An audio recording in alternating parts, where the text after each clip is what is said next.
Chers amis, bonjour et bienvenue dans ce petit update sur la foire de Canton. J'ai reçu pas mal de commentaires, je voudrais répondre à vos questions et puis vous expliquer un petit peu donc la situation. Continuer à aller un petit peu plus loin dans les explications de ce qui est en train de se passer.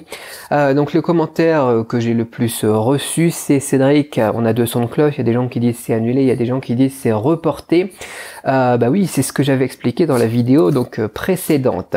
Donc officiellement, selon à la fois le média chinois, donc Chinese Central Television aussi, qui a fait des vidéos en anglais, vous pouvez checker, comme ça vous n'avez pas besoin d'avoir confiance dans mes capacités de traduction. J'avais mis le lien dans la précédente vidéo dans les commentaires, je vous le remets ici dans cette vidéo si vous êtes sur YouTube et dans les liens aussi swipe situés sur Instagram. Le terme dans la description et dans le texte donc que le présentateur utilisait, c'est la foire de Canton est annulée et qu'elle serait peut-être reprogrammée dans les semaines ou les mois à venir. Donc l'idée c'était pas de la décaler, même si c'est ce qui est après apparu donc sur les réseaux sociaux. L'idée c'était tout simplement de l'annuler purement et simplement et peut-être après de la reprogrammer. J'ai d'autres informations à ce sujet que je vais vous donner juste après. Donc officiellement c'est annulé à la fois pour les médias officiels et à la fois pour comment ça s'appelle, les exposants. J'ai reçu après d'autres messages hier soir et dans la journée, d'autres exposants de mes fournisseurs et de personnes aussi sur place. Cependant, j'ai reçu un message plus en faveur du report de la part d'une personne qui est proche du propriétaire.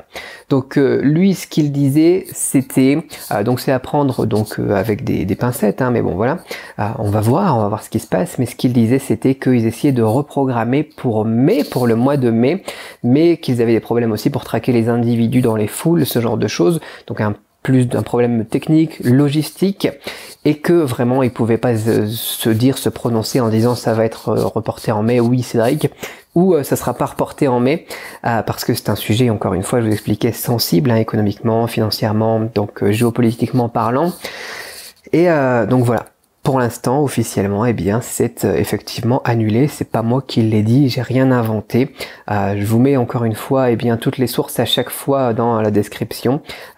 Et puis, je vous laisse après vérifier tout simplement avec vous des sources fiables, des contacts que vous aurez aussi en Chine, ce genre de choses, des fournisseurs si vous en avez, ce genre de choses. Donc voilà pour les news. On n'a pas eu trop de nouvelles de la part donc des journaux qui nous en avaient prévu pour aujourd'hui, mais voilà, moi ce que j'ai donc sur place avec mes contacts et auprès de mes fournisseurs, donc contacts français et contacts chinois. Voilà, une sacrée aventure. Une chose est sûre à 100%, c'est que la date du 15 avril c'est foutu et puis voilà. Et puis voilà. Hop, j'ai plus de batterie de toute façon, donc c'était le petit update, et puis voilà, encore une fois, c'est normal quoi, on est dans une situation un petit peu spéciale, il n'y a pas, voilà, c'était la meilleure chose à faire, on l'avait vu venir, encore une fois, je vous ai expliqué les mails qu'on avait reçus auprès de nos fournisseurs. Puis bon, ce n'est que partie remise pour les personnes qui voulaient vraiment absolument y aller. Sinon, les affaires continuent bien évidemment. Allez, bon voilà, vous pouvez réagir dans les commentaires si vous avez d'autres réactions et que vous voulez aller plus loin aussi. Précisez encore une fois vos sources si vous voulez me contredire. Et puis moi je vous dis à très vite pour une autre vidéo. On se tient au jus encore une fois auprès. Je vous avais dit, je vous tiendrai au jus de toute façon de tout ce qui va se passer sur place depuis la Chine. Je continue. Je fais pas trop de vidéos en ce moment parce que j'ai beaucoup de boulot et bien évidemment voilà dans l'import-export, vous savez que quand on est dans des périodes de rush, on n'a pas trop le temps pour par exemple faire des vidéos YouTube. Mais donc j'essaye de faire au moins un minimum pour ce qui pourrait vous impacter le plus au niveau des fournisseurs et au niveau de la foire de Canton. Alors on se retrouve très vite dans une autre vidéo, je vous dis à très vite, bye bye.